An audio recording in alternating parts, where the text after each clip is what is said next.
লালমনিরহাটের পাটগ্রাম সীমান্তে একটি মানসিক রোগী যুবককে ভারতীয় বিএসএফ পৌঁছানোর চেষ্টা করার সময় বাংলাদেশিদের সঙ্গে বিএসএফের ধাক্কাধাক্কি হয়। পরে বাংলাদেশিরা লাঠি নিয়ে প্রতিরোধ গড়ে তুললে বিএসএফ পিছু হটে। এ সময় ওই মানসিক যুবককে হাত পা বেঁধে সীমান্তে ফেলে রাখা হয়। অপরদিকে ভারতীয় বিএসএফ বাংলাদেশে প্রবেশ করে কৃষকের ৬টি গরু ভারতের অভ্যন্তরে ধরে নিয়ে যায়। সোমবার দুপুরে পাটগ্রাম উপজেলার রহমানপুরের জিমনাল ৮১৮ নং মেইন পিলার দিয়ে বাংলাদেশ অবৈধভাবে ওই মানসিক যুবককে ঢেলে দেওয়ার চেষ্টা করে। বিজিবি ও স্থানীয়রা জানায়, পাটগ্রাম উপজেলার রহমানপুর জিবলাল সীমান্ত দিয়ে অবৈধভাবে এক মানসিক রোগীকে বাংলাদেশে পুশিন করার চেষ্টা করে। এ সময় বাংলাদেশি গ্রামবাসীরা এগিয়ে গেলে বিএসএফ এর সাথে বাংলাদেশিদের ধাক্কাধাক্কি শুরু হয়।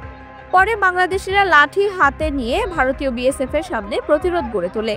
এ সময় বিএসএফ ওই মানসিক রোগীকে সীমান্তের শূন্যরেখায় হাত পা বেঁধে ফেলে রাখে। এর কিছুক্ষণ পর বাংলাদেশি ৬টি গরু বাংলাদেশের অংশে বাধা থাকলে বিএসএফ তা ভারতের অভ্যন্তরে নিয়ে যায়। এরপর সীমান্ত জুড়ে উত্তেজনা দেখা দেয়।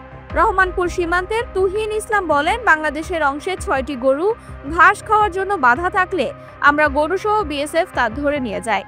বিষয়টি স্থানীয় বিজিবিকে জানানো হয়েছে। এ বিষয়ে পাটগ্রাম থানার ভারপ্রাপ্ত কর্মকর্তা মিজানুর রহমান ঘটনার সত্যতা নিশ্চিত করে বলেন, ভারতীয় বিএসএফ একজনকে পুশিন করার চেষ্টা করে। পরে ওই মানসিক যুবককে হাত পা বেঁধে সীমান্তে ফেলে রেখে যায়। এ ঘটনায় বাংলাদেশি ৬টি গরু বিএসএফ ধরে নিয়ে যায়। Mehjabin Khanam, Revolution 24 news desk.